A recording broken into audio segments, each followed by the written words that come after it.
Hey everybody, Peter Zeihan here, coming to you from my old stomping grounds, Austin, Texas. To my Austin friends, that is correct. I did not tell you that I was coming here, and I have had some margaritas. However, I'm only here for 19 hours, so don't get crazy. I'll still see you in a couple weeks when I'm back. Anywho, the big news of October 5 is that OPEC has announced it is planning on reducing output by 2 million barrels a day, despite the fact that there's a war raging in a major energy producer, and energy prices writ large are really high and global inflation is high. Now, some people are, of course, well, I shouldn't say some people, a lot of people are, of course, latching this onto what their favorite drum is to beat at the moment. Some people on Twitter have said that, of course, they're doing this to stick it to, quote, my boy Biden. And, my boy Biden? Ew. No. Far more important is that OPEC is nowhere near their production quota. In fact, as recently as August, they were about 2.8 million barrels a day below it. So if they cut their quota by 2 million barrels a day, that actually means they might increase output. So, number one, let's wait to see what happens here.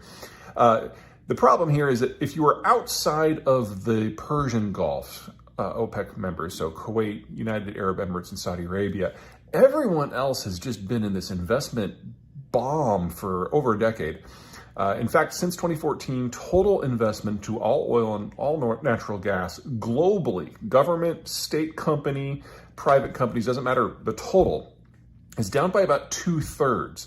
And the non-Gulf OPEC countries are no exception. Places like Gabon and Nigeria and Venezuela are just borderline incompetent when it comes to maintaining their own energy infrastructure anyway. So they're completely dependent on internal investment, and yet they think they have checks that they need to write, so they don't provide the investors with particularly great terms. And so if you're those investors and cash is limited, you try to put your money elsewhere where it's going to be more productive with a more reliable partner. And that manifests as lower production in a lot of OPEC states, to the tune of apparently 2.8 million barrels per day. Now, in the last few weeks, about a fresh million has come online, mostly from Libya and Nigeria, because a certain confluence of events have allowed them to increase output in the short term. But don't expect that to drop. Both of them are very close to record low outputs at the moment, and they'll probably be back within a few months. This is kind of how it shakes out with these folks. Anyway, bottom line is, before you ascribe any sort of motivation to OPEC, the favorite one being that they're trying to stick it to Biden because Biden is green and hasn't been exactly kind to the Saudis. There might be something to that, but we're not there yet. Don't ever, in this line of work, listen to what people say. Watch what they do, especially when you're talking about folks in the Middle East, where suicide bombs are often perceived as a legitimate form of political discourse. The rules are different over there, and we need to keep that in mind before we jump to any conclusions. So wait, watch. Let's see what the Saudis do over the course of the next few weeks with their actual oil exports. That'll tell us everything we need to know about what it is they're trying to actually achieve. Okay, that's it for me. Until next time. Everyone, Peter Zeihan here, coming to you, Vancouver. No backdrop today, I just got up. The news that happened in the wee hours of the morning, which unfortunately woke me up at 2 a.m, was that the Russians have announced what they call a partial mobilization of about 300,000 troops. So I just wanted to get this out there real quick so you guys understood the context and the why. So first, a touch of background. The Russian space is incredibly low value. The agriculture that exists there is very poor by global standards. So they've never been able to generate the amount of capital that's necessary to have a real road network. If you want to get anything moved from A to B, it's going to almost exclusively go by train, which is part of the reasons why logistics in the Russian army have become so poor, especially in the Ukraine conflict. And why the Ukrainians were able to take a couple of rail depots in eastern Ukraine, in Kharkiv, a couple weeks ago, and the front just collapsed. In fact, there's signs that we might be seeing a repeat of that elsewhere in the Donbass, as the Russians are now discovering that they're actually outnumbered locally, and that with all the captured equipment, the Ukrainians actually now have more artillery and more ammo. So if you take a poorly trained conscripted force in Russia that is badly equipped and put it up against a very motivated and enlarging force that is getting better training from abroad and better equipment from abroad in addition to the captured stuff, all of a sudden, at least for now, the balance of forces has really changed. And the only way that the Russians have ever been able to fight that sort of war is with more numbers. So they've had about 150,000 troops in area, plus the Chechens, plus their mercenaries. So let's just call it an even 200 for rounding. They're now going to add another 300. This doesn't mean that the nature of the war has fundamentally changed. It means two things. Number one, this is the sort of the Russian war the Russians know how to fight. Just throw bodies after it. The Russians have always had a larger population than any of the countries they've gone to war with, and so they've always tried to win by numbers. And when they have won, that's usually how it has happened. Second, this isn't a fundamental break. Yes, the Russians need these troops and they need them badly, but when you've only had 150,000 in theater and you've been fighting for 6 months more or less nonstop, and your logistics have been a mess, 300,000 troops doesn't turn the tide. It just means that you're going to be able to cycle in troops to replace the ones that have become exhausted.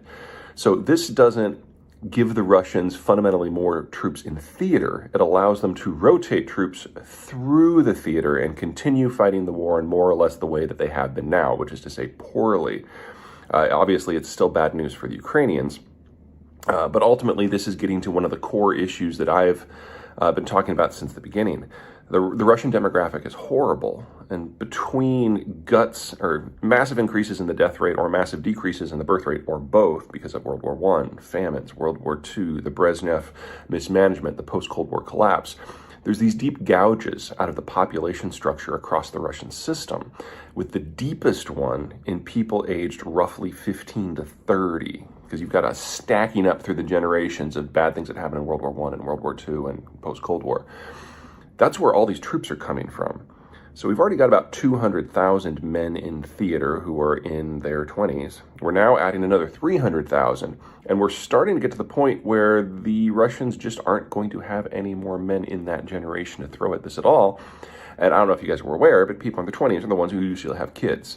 So we're taking what is already the most demographically fragile demographic and putting them into an open-ended war, which makes it very difficult for them to father or raise children.